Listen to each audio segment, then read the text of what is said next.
বলার কারণে অবশ্যই তোর একটি গুরুত্ববহ একটা গুরুত্ব রয়েছে আল্লাহর কাছে, আমাদের কাছে এর একটি গুরুত্ব রয়েছে। আল্লাহ রাব্বুল আলামিন প্রথম বললেন আল কারিয়া। কারিয়া শব্দের অর্থ হৃদয় কম্পন জাগানো আওয়াজ। আমরা কতটুকু শক্তিশালী আওয়াজ শুনেছি। কেউ হয়তো আমাদের দেওয়ানবাড়ি মসজিদের পাশ দিয়ে হেঁটে যাচ্ছেন, হঠাৎ করে একটা ট্রাকের টায়ার বাস্ট হলো, বিকট আওয়াজ। অথবা কেউ বৃষ্টির দিনে কোনো কারেন্টের খাম্বার পাশে দাঁড়িয়েছিলেন, ট্রান্সফরমারের পাশে, হঠাৎ করে ব্লাস্ট হলো, বিকট আওয়াজ। অথবা কেউ রান্না করছিলেন গ্যাসের সিলিন্ডারে, হঠাৎ করে এটা ব্লাস্ট হলো, তিনি হয়তো শুনেছেন বিকট আওয়াজ। অথবা বৃষ্টির দিনে কালবৈশাখী ঝড়ের সময় প্রচণ্ড ঝড়ের মধ্যে একটি বিজলি চমকালো, আমাদের দেশে বলে ঠাডা, আছে না, ঠাডা পড়ে না, এই ঠাডা পড়লো, তখন আপনি শুনলেন বিকট আওয়াজ। এ ধরনের আমরা হয়তো যারা স্কুলে পড়েছি, একটা লোহার সাথে একটা বেলের সাথে কাঠ দিয়ে যখন জোরে জোরে বাড়ি দেয়, লোহা দিয়ে বাড়ি দেয়, বিকট আওয়াজ। আমরা যখন লঞ্চে চলি বরিশালে, তার যে হুইসেল আছে অনেক বিকট। এ ধরনের দুনিয়ার কিছু বিকট আওয়াজ আমরা শুনেছি। আল্লাহ রাব্বুল আলামিন কুরআনুল কারীমের মধ্যে বলেন আল কারিআতু মাল কারিআ, বিকট আওয়াজ। আবার রিপিট করে বললেন বিকট আওয়াজ। ওমা আদরাকা মাল কারিআ, এটা পৃথিবীর কোনো বিকট আওয়াজ নয়, এটা একটি ডিফারেন্ট বিকট আওয়াজ। মা লা আইনুন রাআত ওয়ালা উযুনুন সামিআত ওয়ালা খাতারা আলা কলবি বাশার। এটা জানাতন আওয়াজ নয়, এ স্বাভাবিক পৃথিবীর কোন আওয়াজ নয়, এটা বিকট আওয়াজ। ওমা আদরাকা মাল কারিআ, আপনি কি জানেন সেই বিকট আওয়াজটা কেমন? এই বিকট আওয়াজটা দেওয়ার জন্য আল্লাহ রাব্বুল আলামিন একজন ফেরেশতাকে নিযুক্ত করেছেন। কি করেছেন? বিকট আওয়াজ দেওয়ার জন্য একজন ফেরেশতাকে নিযুক্ত করেছেন। এই ফেরেশতার নাম হলো, কি নাম? ইসরাফিল আলাইহিস সালাতু ওয়াস সালাম। তিনি বিকট আওয়াজ দেওয়ার জন্য একটি সাইরেন, একটি বাঁশি, একটি শিঙা, একটি ট্রাম্পিট তিনি এইভাবে মুখে নিয়ে দাঁড়িয়ে আছেন। ফাইনাল এন্ড লাস্ট গ্রিন সিগন্যালের জন্য তিনি আল্লাহর পক্ষ থেকে একটি গ্রিন সিগন্যালের অপেক্ষায় বসে আছেন। কখন রব বলবেন, তখন তিনি একবারে সেই আল কারিআ, সেই বিকট আওয়াজের সাইরেনটা তিনি ফু দিবেন। যখন বিকট আওয়াজের সাইরেন ফু দিবে, আল্লাহ রাব্বুল আলামিন বলছেন কেমন হবে জানো? সারা পৃথিবীটা লন্ড ভন্ড, একেবারে তেত্তার বেত্তার হয়ে পৃথিবীর মানুষগুলো কাল ফারাশিল মাবফুস, একেবারে কীট পতঙ্গের মতন যেখানে সেখানে ধাক্কা খেতে লাগবে, উঠতে লাগবে, পড়তে লাগবে, কের কোনো স্থান ঠিক থাকবে না। আল্লাহ রাব্বুল আলামিন এই কারিয়ার মধ্যে বলে দিলেন ইয়াউমা ইয়াকুনুন নাসু কাল ফারাশিল মাবসুস। ফারাশ বলা হয় পোকা, পোকা, এই যে পোকাগুলো নড়ছে, দেখেন কত পোকা এসে দাঁড়িয়ে গেছে। এই পোকাগুলো যদি একটু বাতাস হয়, কোথার পোকা কোথায় গিয়ে দাঁড়াবে, নিজেদের কোনো পরিচয় থাকবে না। আর এর সাথে যদি একটু বৃষ্টি হয়, এই পোকা একজন আর একজনের সাথে ধাক্কা লেগে কোথায় গিয়ে কে মরে থাকবে কেউ জানে না। আল্লাহ রাব্বুল আলামিন বললেন আল কারিআতু মাল কারিআ ওয়া মা আদরাকা মাল কারিআ ইয়াউমা ইয়াকুনুন নাসু কাল ফারাশিল মাবসুস। এই কীট পতঙ্গের মতন উঠতে থাকবে মানুষগুলো, একেবারে এখান থেকে ধাক্কা লেগে ওখানে উঠতে থাকবে। ওয়াতাকুনুল জিবালু কালইহনিল মানফুস, ধুনকারের তুলো যখন ধনে তখন দেখবেন একটা তুলা উড়ে চলে যায়। এই তুলাগুলো যদি ফু দেন সে ঠিকানাহীন উঠতে থাকে, সে আর নিচের দিকে পড়ার খোঁজ থাকে না। পাহাড়গুলো এমন ভাবে উঠতে থাকবে। আল কারিআ, এই গগন বিদারী যেই শব্দ, সাউন্ড, ইসরাফিল আলাইহিস সালাতু ওয়াস সালাম মুখে সেই শিঙা নিয়ে বসে আছেন।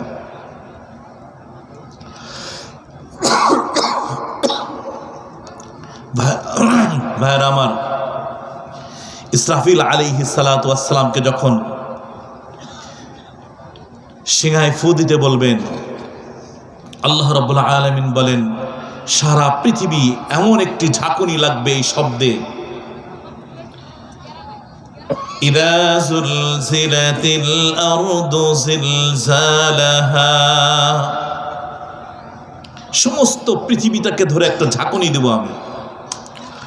ওয়া আখরাজাতিল আরদু আসকালাহা, পৃথিবীর তলদেশে যে ভারী জিনিসগুলো আছে সেগুলো সব উদ্গ্রীব করে দিব আমি একটি ঝাঁকুনিতে।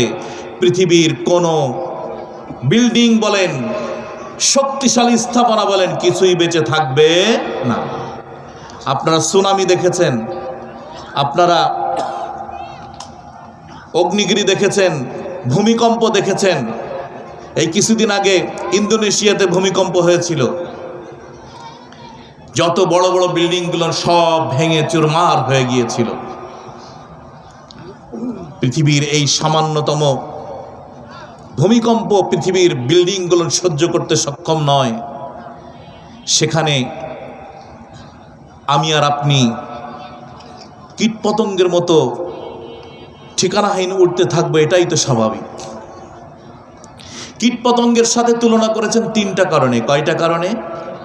মানুষগুলো কীটপতঙ্গের মতো উঠতে থাকবে কয়টা কারণের কথা বলেছেন আল্লাহ? তিনটা কারণ। একটা কারণ হলো মানুষ সেদিন পতঙ্গ যেরকম বাতাসের কাছে অসহায়, দুর্বল, মানুষ এরকম দুর্বল হয়ে যাবে, নিজের স্থানে সে স্থির থাকতে পারবে না। আর একটা কারণ, কীটপতঙ্গ যেরকম এক জায়গায় জড়ো হয়ে যায়, একটার সাথে একটা গায়ে লেগে যায়, মানুষ একেবারে আদম আলাইহিস সালাতু ওয়াস সালাম থেকে নিয়ে আজ থেকে নিয়ে কিয়ামত পর্যন্ত যত মানুষ আসবে সব একসাথে দাঁড়িয়ে যাবে। মানুষগুলো ওরকম কীটপতঙ্গের মতন একজন আরেকজনের সাথে ধাক্কা লাগতে থাকবে। আর একটা হলো শুধু কাফেরদের জন্য এটা, যে সেদিন এক শ্রেণীর মানুষ তারা অসহায় হয়ে যাবে, তাদের আর কোনো সহায় থাকবে না, কিন্তু মুমিনদের সহায় থাকবেন একজন, তিনি কে? আল্লাহ। সেই কিয়ামত বেশি দূর নয়। নবী আলাইহিস সালাতু ওয়াস সালাম বলেন, আনা ওয়াস সাআতু হাতাইন, আমি এবং কিয়ামত একেবারে পাশাপাশি, আমার পরে কিয়ামত সব থেকে কাছে, বেশি দেরি নয়, যে কোনো সময় কিয়ামত আপনার আমার উপরে হতে পারে। নবী আলাইহিস সালাতু ওয়াস সালামের সেই বাণীর অনুযায়ী আপনার আমার সতর্ক থাকা দরকার, ঈমানের সাথে থাকা দরকার, ইয়াকিনের সাথে থাকা দরকার, ইখলাসের সাথে থাকা দরকার। কারণ কিয়ামত যেন আমার উপরে না হয়, এটা অত্যন্ত ভয়াবহ একটি চিত্র। আপনি একবার ফিল করেন তো যে আপনি কোনো ঝড়ের মধ্যে পড়েছেন, আপনি লঞ্চে যাচ্ছিলেন, ঝড় তুফান একসাথে শুরু হলো, ফিল করেন তো তখন কেমন হয়? ইয়াউমা ইয়াফিরুল মারউ মিন আখিহি ওয়া উম্মিহি ওয়া আবি ওয়া সাহিবাতিহি ওয়া বানি। কিয়ামতের দৃশ্য নবী আলাইহিস সালাতু ওয়াস সালাম বলেন, সেদিন এমন ভয়াবহ হবে যে যদি মায়ের পেটের মধ্যে অপরিপক্ক কোনো বাচ্চা থাকে, সেই বাচ্চা কখন ডেলিভারি হয়ে যাবে, খালাস হয়ে যাবে, সে মা নিজেও জানে না। আপনার কাছে এটা আজীব মনে হচ্ছে, এমন হতে পারে? এমন কি হওয়া সম্ভব? এটি কি আদৌ কি বাস্তব? এটি কি রিয়েলিটি যে একজন মানুষের পেটের মধ্যে বাচ্চা থাকবে, এই বাচ্চা ডেলিভারি হয়ে যাবে, অপরিপক্ক বাচ্চা, সে নিজেও জানবে না? আমি 1988 সালের একটি ঝড়ের কথা বলি। আমার বাড়ি গোপালগঞ্জে। সেখানে একটি ঝড় হয়েছিল মাত্র 3.5 মিনিট। এই 3.5 মিনিট আমার একটি ফুফু ঘড়ি ধরে দেখেছিলেন যে ঝড় শুরু হচ্ছে। তার মানে ঝড়ের আবহাওয়া দেখার সময় উনি দেখেছিলেন ঘড়িটা। যখন ঝড় শেষ হয়েছে তখন আবার ঘড়ি দেখেছেন যে উনি হাতের ঘড়ি ঠিক আছে, দেখেন যে ওনার কাপড় চাপড় ঠিক নাই, কিন্তু ঘরের হাতের ঘড়িটা ঠিক আছে। দেখেন যে 3 মিনিট 3.5 মিনিট হবে। এই 3.5 মিনিটের মধ্যে আমার গ্রাম এবং পাঁচকুয়ানি একটা গ্রাম, এই গ্রামের একটি ঘরও খাড়া ছিল না, মাথা উঁচু করে ছিল না। 12,000 মনের বালির নৌকা, এটা মাটির নিচে ছিল, পানির নিচে ডুবানো ছিল। এই বালির নৌকা উঠাইয়া গাছ ফেড়ে তার মধ্যে দিয়ে ঢুকানো। আমাদের ওখানে একটি কমিউনিটি সেন্টার ছিল, খুব মজবুত করে করা ছিল।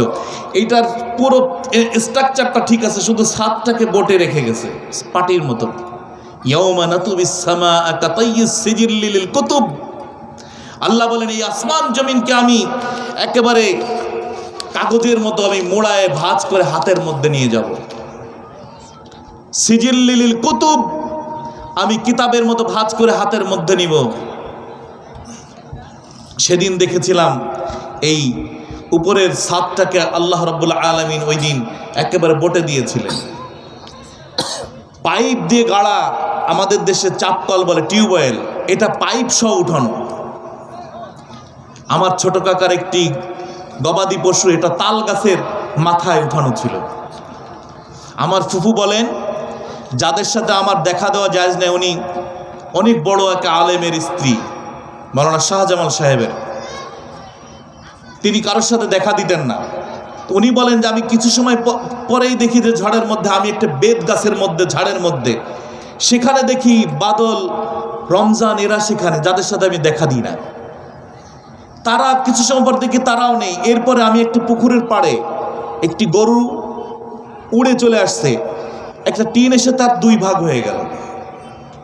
আপনি ফিল করেন এটা স্বাভাবিক ঝড়। নাড়িগুলো বের হয়ে যাচ্ছে। আমি চেষ্টা করছি, নাড়িগুলো তাকে বসে আছে, নাড়িগুলো ভিতরে ঢুকাই দেওয়ার জন্য। আমার ছোট কাকা এসে বলতেছে, এই পুরি পারু, তুই এখানে কি করিস? ঝড় শেষ, সব কিছু লন্ডভন্ড। আল্লাহ রাব্বুল আলামিন বলেন ইদা যুলজিলাতিল আরদু জিলজালাহা ওয়া আখরাজাতিল আরদু আতকালাহা। একটা ঝাঁকুনি দিবে আল্লাহ, সারা পৃথিবী লন্ডভন্ড হয়ে যাবে। আল কারিআ, আল কারিআতু মাল কারিআ, এটা পৃথিবীর কোন শব্দ নয়। ইসরাফিল আলাইহিস সালাতু ওয়াস সালামকে 3টা ফু দেওয়ার জন্য আল্লাহ রাব্বুল আলামিন সৃষ্টি করেছেন। প্রথম ফু দেওয়ার সাথে সাথে সমস্ত প্রাণী এরকম উল্টে থাকবে। এই হালাত যখন হবে, পাহাড়গুলো যখন ধুনকারের ধুনিত তোলার মতন উঠতে থাকবে, এই অবস্থায় দেখে আল্লাহ রাব্বুল আলামিন তখন ইসরাফিল আলাইহিস সালাতু ওয়াস সালামকে আবার গ্রিন সিগন্যাল দিবেন, আরেকটা ফু দাও। আরেকটা ফু দেওয়ার সাথে সাথে পৃথিবীর সব মানুষ মরে একাকার হয়ে যাবে। পৃথিবীর মানুষের মধ্যে তো শুধু বাঙালি না, আর কেউ আছে? সৌদি আরবে তো আর কিয়ামত হবে না। সৌদি আরবেও হলে হতে পারে, আমেরিকায় তো হবে না। হবে কেন? সেখানে তো এখন প্রেসিডেন্ট হলেন ডোনাল্ড ট্রাম্প। সেখানেও কি যাবে? সেখানেও যাবে। ভারতে তো যাবে না, কারণ দাদা বাবুদের কাছে যাবে না। না, সেখানেও যাবে? মোদির কাছে যাবে না? যাবে। পৃথিবীর সব জায়গায় এই কিয়ামতের আওয়াজ পৌঁছে যাবে। সবাই একাকার হয়ে যাবে, মরে শেষ হয়ে যাবে।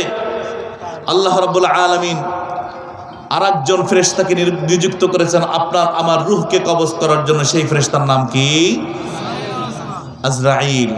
আমরা ইসরাফিল অনেকের নাম রেখেছি, আজরাইল নাম শুনেছেন কেউ? কেন রাখি না? ভয়ে ভয়ে।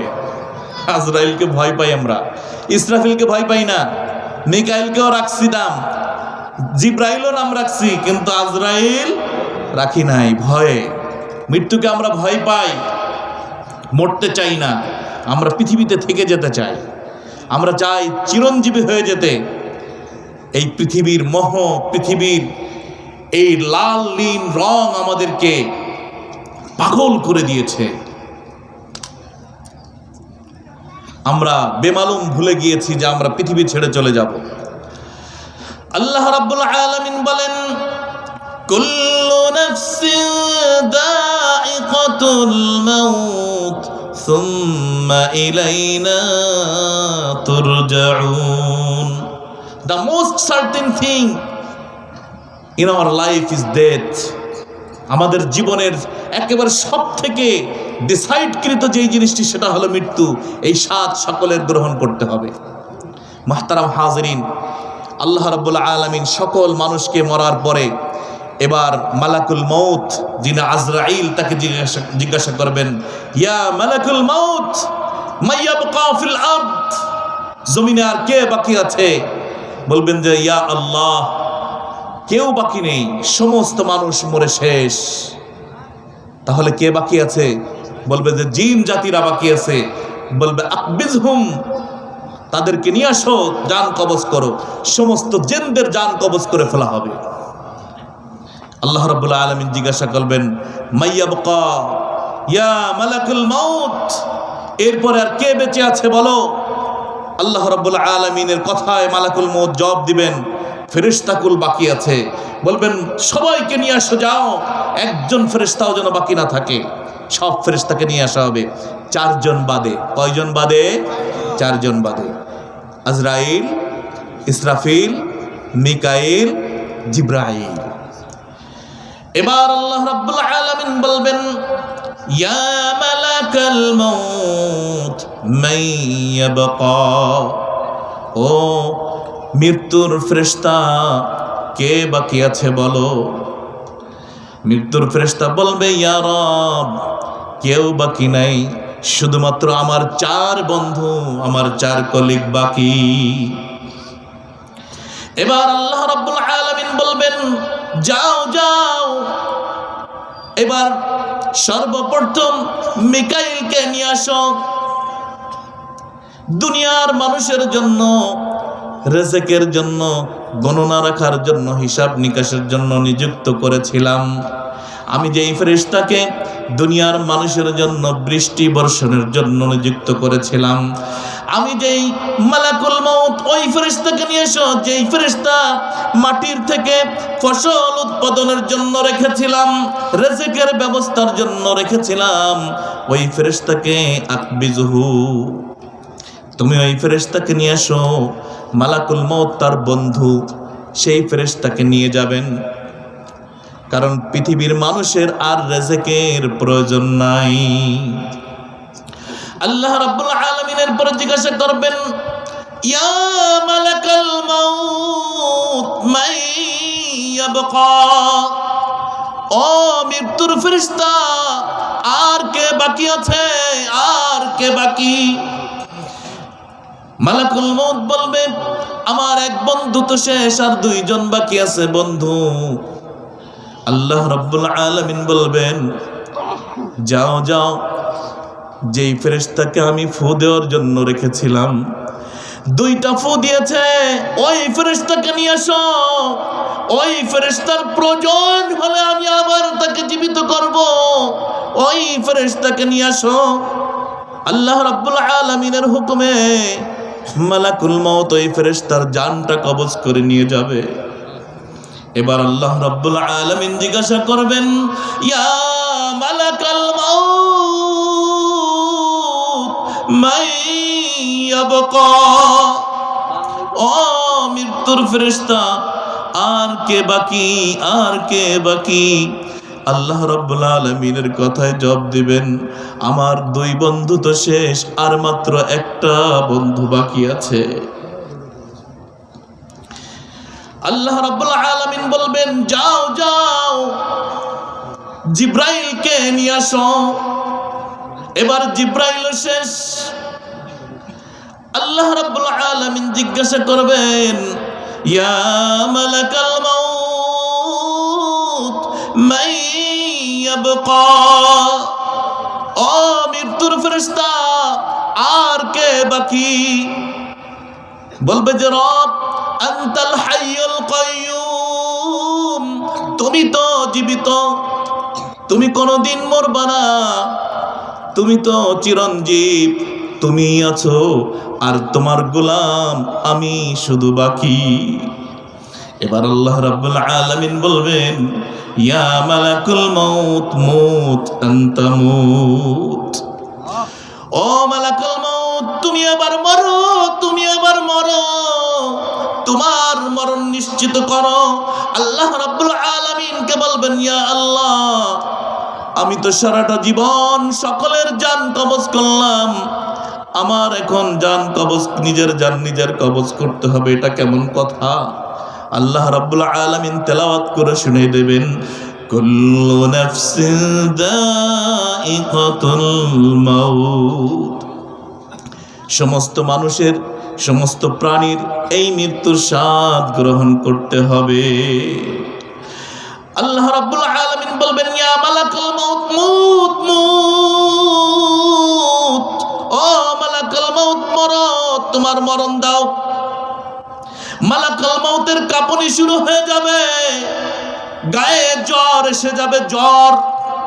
এবার মালাকুল মাউতকে বলবে, কোনো কথা চলবে না, জান্নাত আর জাহান্নামের মাঝখানে গিয়ে দাঁড়াও। আল্লাহ রাব্বুল আলামিন মালাকুল মাউতের ওখানেই মৃত্যু দিয়ে দিবে, সব শেষ। আল্লাহ রাব্বুল আলামিন হাইয়ুল কাইয়ুম, তিনি শুধু আছেন, তিনি থাকবেন। কুল্লু মান আলাইহা ফান ওয়া ইয়াবকা ওয়াজহু রাব্বিকা যুল জালালি ওয়াল ইকরাম, দুনিয়ার মধ্যে যা ছিল সব শেষ। আল্লাহ রাব্বুল আলামিন বলবেন, ইয়া আরদ আইনা আশজারুক, ও জমিন তোমার বড় বড় গাছগুলো কোথায়? আইনা আনহারুক, তোমার বড় বড় নদীগুলো কোথায়? আল্লাহ রাব্বুল আলামিন ডাক দিয়ে বলবেন, আইনাল জাবাবির, ক্ষমতাশালী দাম্পটলা সেই বাদশাগুলো কোথায়? দাম্বিকলা বাদশাগুলো কোথায়? কেউ কোনো জবাব দিবে না। আল্লাহ রাব্বুল আলামিন বলবেন, লিমানিল মুলকুল ইয়াউম, লিমানিল মুলকুল ইয়াউম, লিমানিল মুলকুল ইয়াউম, লিল্লাহিল ওয়াহিদিল কাহ্হার। আল্লাহ রাব্বুল আলামিন বলবেন, আজকে বাদশাহিত্ব কার? আজকে কোন বাদশা আছো? আজকে কোন নেতা আছো? আজকে কে আছো আমার সামনে দাঁড়াতে পারো? কেউ কোনো জবাব দেওয়ার নাই। আল্লাহ রাব্বুল আলামিন বলবেন, লিল্লাহিল ওয়াহিদিল কাহ্হার, আল্লাহ এক, তিনি শুধু আছেন, আর কেউ বেঁচে নেই। এবার আল্লাহ রাব্বুল আলামিন সর্বপ্রথম ইসরাফিলকে রূহ দিবেন সিংহায় ফুঁক দেওয়ার জন্য। কয় ফু দিবেন? কয় ফু দিবেন? ফু দিবেন কয়টা? দিয়েছেন কয়টা? আর বাকি কয়টা? একটা। এবার ইসরাফিল আলাইহিস সালাতু ওয়াস সালামকে আল্লাহ রাব্বুল আলামিন জীবিত করবেন। ইসরাফিল আলাইহিস সালাতু ওয়াস সালাম জীবিত হওয়ার সাথে সাথে সিংহাটা আবার মুখের মধ্যে নিয়ে দাঁড়াবেন। গ্রিন সিগন্যালের অপেক্ষায় আল্লাহ রাব্বুল আলামিন সিগন্যাল দেওয়ার সাথে সাথে আবার তিনি ফু দিয়ে দিবেন। একেবারে সবাই উঠে দৌড়াতে থাকবে। সবাই কিয়ামতের দিকে দৌড়াতে থাকবে, ছুটতে থাকবে। আল কারিয়া, সেই গগন বিদারী যে শব্দ, সাউন্ড, নবী হে আপনি কি জানেন সেই সাউন্ডটা কি জিনিস? ইয়াউমা ইয়াকুনুন নাসু কাল ফারাশিল মাবসুস, যেদিন মানুষ কীট পতঙ্গের মতন ছুটতে থাকবে, উঠতে থাকবে, ধাক্কা খেতে থাকবে, মানুষ স্থির থাকতে পারবে না। আল্লাহ রাব্বুল আলামিন সেই কঠিন দিনে আমাদের সকলকে নাজাতের ব্যবস্থা করে দিক, বলেন আমিন। মাহতারাম হাজিরিন, আমরা কিয়ামতের দিন বিচার চাই না, আমরা কিয়ামতে বিচার চাই না। আমরা রবের রহমত এবং দয়ায়, তার মার্সি অ্যান্ড ব্লেসি, এই দুটা গুণের ভিতরে থেকে আমরা জান্নাত চাই, ঠিক কিনা বলেন?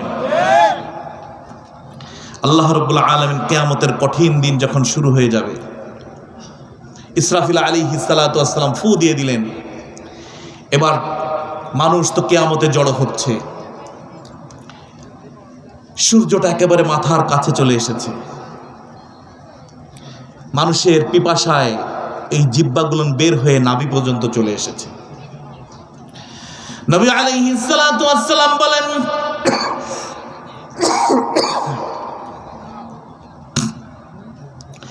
কিয়ামত যখন শুরু হয়ে যাবে, মানুষগুলো পিপাসার তাড়নায় পানি পানি বলে চিৎকার করবে। আপনারা যারা খেয়াঘাট অথবা বিশেষ করে ফেরিঘাটে অবস্থান করেছেন, আমরা যখন মাওয়াদে আসতাম, ছোট বাচ্চাদেরকে যখন নিয়ে আসতাম, পানির পিপাসায় বাচ্চারা পানি চাইতো, ওখানে কোনো পানির ব্যবস্থা নাই। আপনি দেখবেন ছোট ছোট বাচ্চারা হাতে জগে করে নিয়ে পানি পানি বলে চিৎকার করছে। একজনের পানির প্রয়োজন, আর এক দলে এসে বলে পানি লাগবে, পানি, পানি লাগবে, পানি। কিয়ামতের কঠিন দিন যখন শুরু হয়ে যাবে, মানুষ পানি পানি বলে যখন চিৎকার করতে থাকবে, এক শ্রেণীর ফেরেশতা এসে বলবে পানি লাগবে, পানি। তবে শুনে রাখো বান্দা, সেখানে কিন্তু ফ্রি পানি পাওয়া যায় না, সেখানে ফ্রি পানি পাওয়া যায় না। মানুষের পিপাসার তাড়নায় জিহ্বাটা ঝুলে নাভি পর্যন্ত চলে আসবে, মানুষ পিপাসায় হাহাকার করতে থাকবে, মানুষ ঘামের মধ্যে ডুবে যেতে থাকবে, কারোর নাভি পর্যন্ত, কারোর বুক পর্যন্ত, কারোর নাক পর্যন্ত ডুবো ডুবো।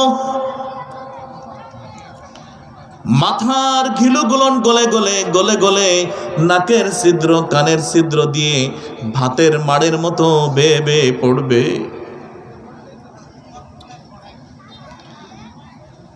খুব ভয়াবহ চিত্র, খুবই কঠিন দিন।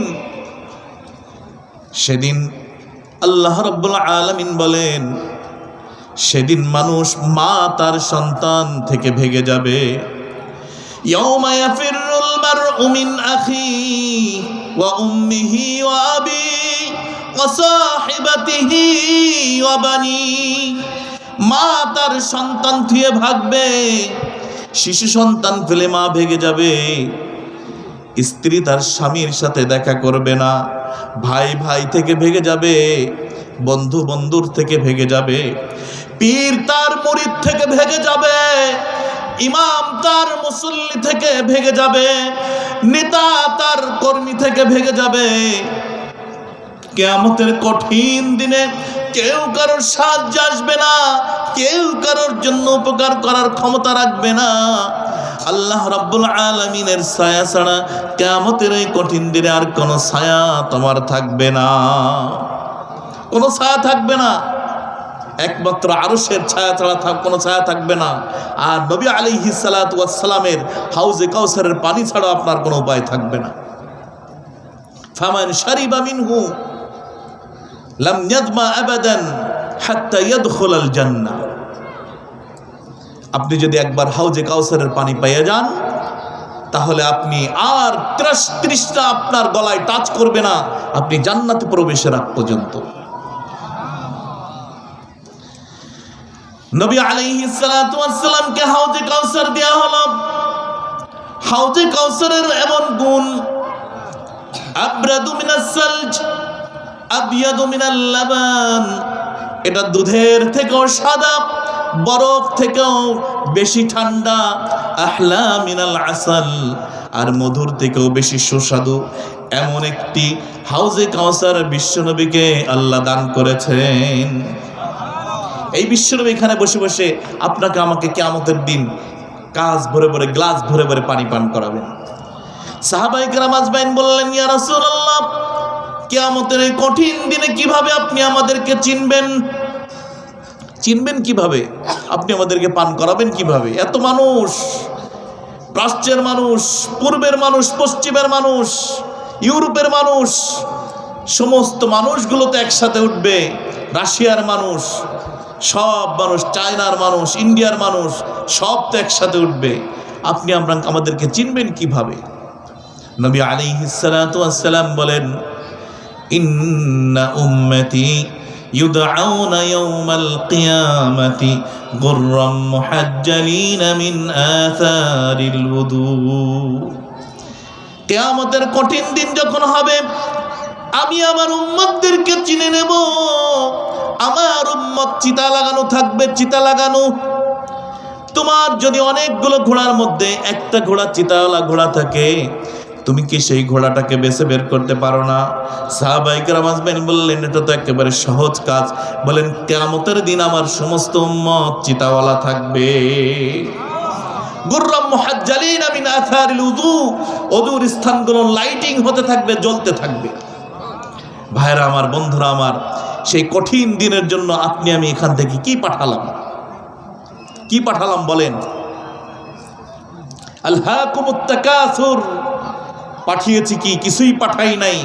দুনিয়ার প্রাচুর্যতা, দুনিয়ার সম্পদ, দুনিয়ার লোভ, দুনিয়ার লালসা আপনাকে আমাকে পাগল করে দিয়েছে। যার একটি সাইকেল ছিল, যেই শ্রমিকের সাইকেল নাই, তার আশা একটা সাইকেল হলে দুপুরের খানার ছুটি দিলে খুবই দ্রুত বাসায় আসতাম আর যাইতাম, কতই না ভালো হতো। যখন তার সাইকেল হলো, তখন চিন্তা হয়, এই পাও মেরে মেরে এত ভিড়ের মধ্যে যাওয়া যায়, যদি একটা মোটর সাইকেল হতো, বাঁশি দিয়ে দিয়ে আরো দ্রুত যেতে পারতাম। আরো চাই। যখন একজন মানুষের একটা মোটর সাইকেল হয়, তখন তিনি চিন্তা করে একটা দামি মোটর সাইকেল হলে ভালো হয়। যখন তার দামি মোটর সাইকেল হয়ে যায়, তখন তিনি চিন্তা করেন, একটা 4 চাকার গাড়ি না হলে এই সমাজে চলা যায় না। আমার বউ বাচ্চা নিয়ে এই মোটর সাইকেলে চলা ঠিক হবে না, 4 চাকা চাই। যিনি কোনোদিন মেম্বার হতে পারেন নাই, তিনি মেম্বার হওয়ার আশায় বিভিন্ন মাহফিলে এসে বড় বড় বক্তৃতা দিয়ে মেম্বার হতে চায়। আমার জন্য একটু দোয়া করেন। আমাদের মাহফিলগুলো তো এখন ওইরই মাহফিল হয়ে গেছে। যখনই তিনি মেম্বার হলেন, আর জনগণের কোনো খোঁজ নেয় না। আছে না নাই? আমাদের পৌরসভা সম্পর্কে একটু বলি। আমি মাঝে মাঝে বলতে চাই, কিন্তু বলতে পারি না। আমাদের পৌরসভায় তো একটি বড় পৌর মার্কেট আছে না? আপনারা পৌর মার্কেটে মার্কেটিং করতে যান, তাহলে অন্তত তো পৌর পার্কে ওয়াকিং